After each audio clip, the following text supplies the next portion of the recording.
But I do find myself expecting more. I find myself expecting 2024 Maserati GranTurismo Trofeo PrimaSerie 75th Anniversary Launch Edition. I think this color is gorgeous. It's called Grigio Lamiera Matte exterior with these red accents, as you can see here. I think the red accents are going to be a bit polarizing. Either you love it or you hate it. I don't think it works in the best way with the paint color, but I guess because it's all special edition, they want to make it feel a little bit more, you know, vibrant, give it that pop. I think the paint color, though, is beautiful. The lines here are both classic and classy. It's a good looking car, gotta admit. This is one of 50 in North America, one of 75 worldwide. This Trofeo model has more power because the base Modena has 483 horsepower, which is $174,000. The Trofeo starts at $205,000, and the PrimaSerie starts at $265,000 to $270,000 MSRP. Although keep in mind there is a new one that is listed at $199,000. This is based on FCA's Grigio platform, which debuted with the Alfa Romeo Giulia way back when. We're powered by a 3-liter twin turbocharged V6, making 542 horsepower, 479 pound-feet of torque. This is the detuned and wet sump version of the engine in the MC20 supercar, rated at a top speed of 199 miles an hour. It's paired to ZF 8-speed automatic transmission. It has an eLSD and all-wheel drive, but it is rear-wheel drive based in architecture. We're weighing in almost 4,100 pounds. It's a big boy. It's a GT, so what do you expect? And we have staggered wheels, 20 in the front, 21-inch wheels in the rear. And that's with a 265 section width and a 295 section width. Suspension is double wishbone front, multi-link in the rear, and we have both adaptive dampers that we're going to be testing out on the road, as well as air suspension for that adjustable ride height.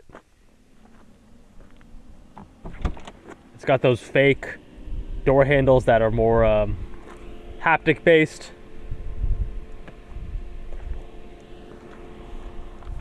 It's a really nice looking interior though. We got this Sonus Faber 19 speaker audio system. Gorgeous little grille.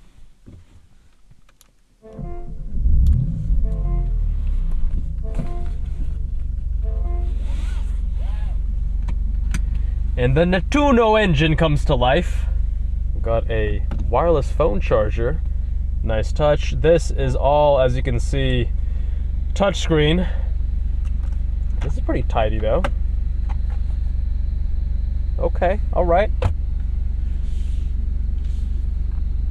Of course, the start-stop button is on the steering wheel. We have our drive modes here, and the shifters are column mounted, not steering wheel mounted. Very Italian. To get into drive, you press this button, which, you know, this is going to be a very high frequency touch point. Every time you drive, you're going to go from park to reverse to drive, etc. And piano black, probably not the best material for that. And also the actual, like, creakiness and actuation here is not what I would have expected.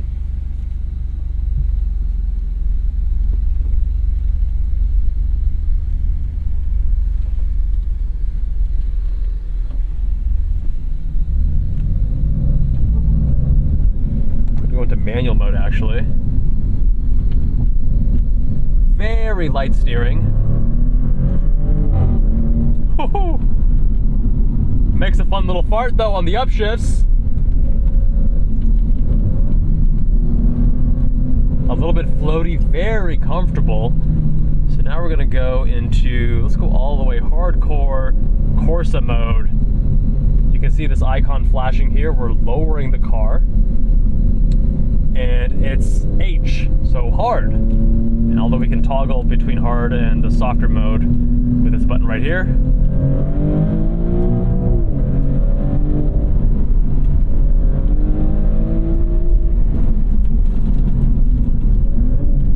Ooh, quite slow on that downshift.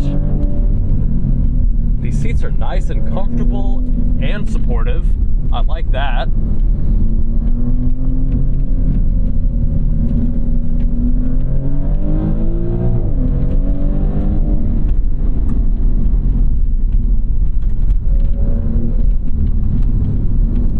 engine is making good power. I mean, this thing pulls plenty for a GT.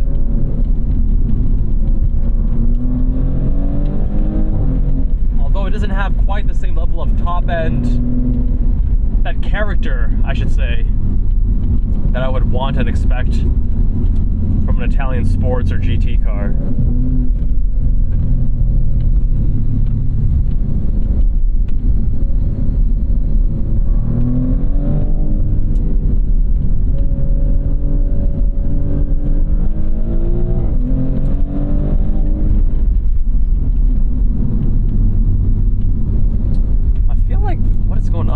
Whenever I brake, I feel like this thing is moving the thigh support.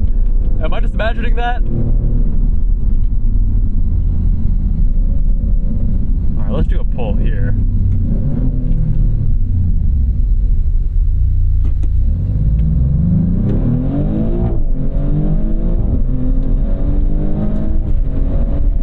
In Corsa mode, they've tuned the ZF such that you really feel the shifts. You want that sporty feeling, that drama.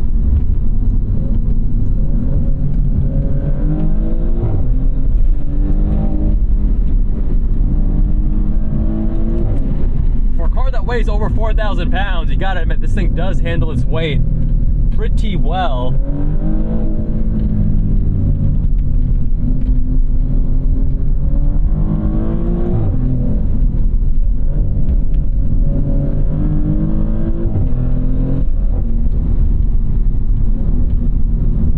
See, those upshifts were quick.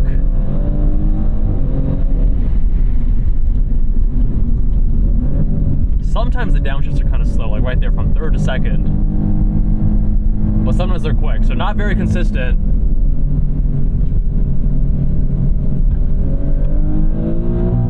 Oh, see, I was going for the paddle, but when it's column mounted, so this is not where you expect it to be. I will die on this hill that steering wheel mounted is more natural.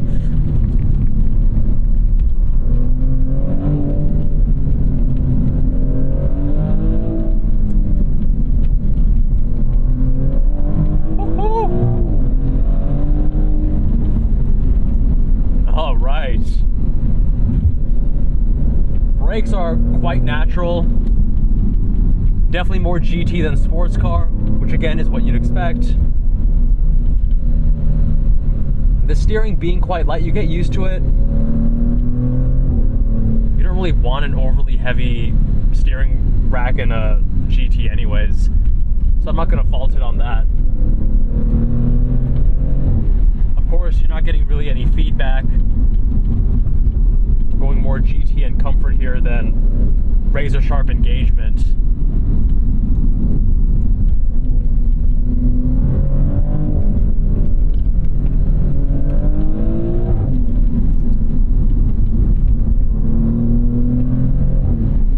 And when we dial this back to comfort,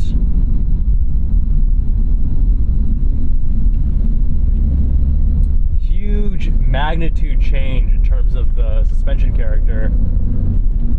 Much more floaty and comfortable now. Always appreciate where a car's different modes allow you to feel like you have different cars, different personalities by having that large magnitude shift. When I drive cars, I like to think about who created these vehicles, right? And the background, the story, the culture. With a Maserati, you want that Italian flamboyance, and I think the styling here, I think styling is on point. The engine, maybe in this day and age, 2024, as everything is going more EV and such, and of course this is turbocharged, twin turbo, forced induction. Maybe I shouldn't expect more. But I do find myself expecting more. I find myself expecting that with a Italian GT, you know, one of my buddies has the prior gen GranTurismo, and the V8 there would just, I mean, that was the centerpiece. It was just so loud. It sounded so good. And I get it. They have to go twin turbo. They have to go V6 now. But when I imagine that Italian flamboyance and passion and excitement it's definitely a little bit more mild-mannered. All right, we're back into Corsa. We're lowering, and we're off.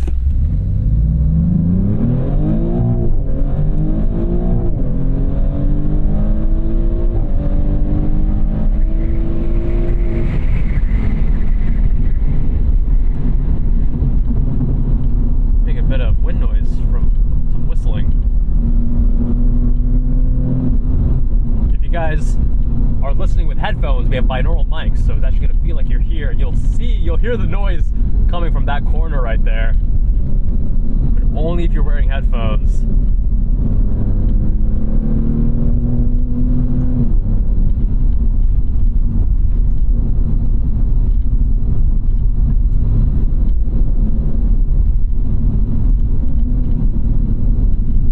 All right, gotta give the launch control a shot.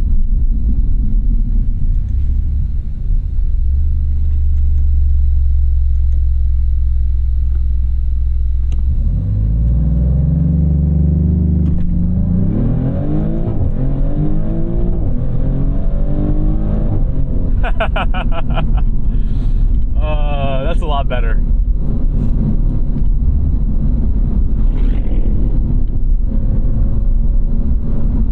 Very easy to operate launch control, which I appreciate.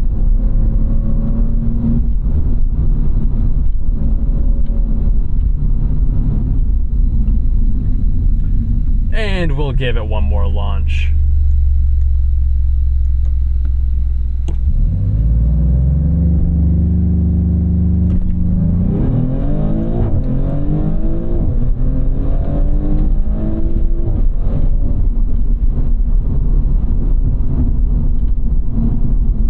Who doesn't like a good old-fashioned launch control?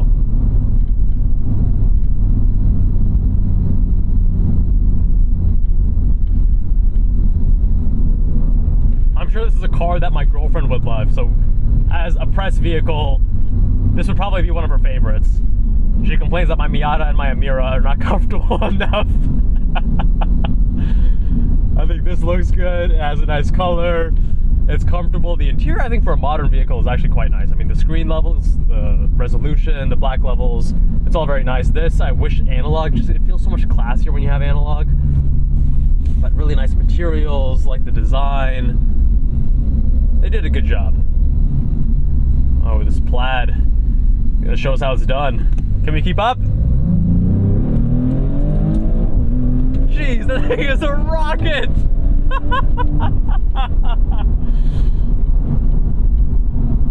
We just finished reviewing that. If you want to see that video, take a look in the description. That car is very unnerving. This car, at least, is not unnerving. This car, I'm not going to say that it's a sports car level of communication, but it's far more natural. It's far more predictable. You don't feel as... It's not quite as unnerving. You don't feel so sketched out when you're driving it, because the way that it performs and what it does and what your input is far more one-to-one and congruent.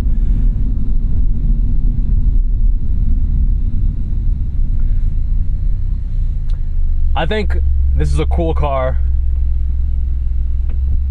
Again, I miss that V8, naturally aspirated V8 from the prior gen GranTurismo. But the styling's on point, the interior's on point. The seats are actually quite comfortable, especially if you have longer thighs like I do. I like the level of support here. But around 200K, it is a lot of money, man. It's a lot of money for a car like this, for a GT. And at 200K, even new on the market, you do have your pick for a lot of great GTs. And you could go half the price with an LC and have an even more special feeling interior. You could go with the BMW 8 Series, which of course doesn't look as special and feel as exclusive and doesn't have that Italian flair like this car does.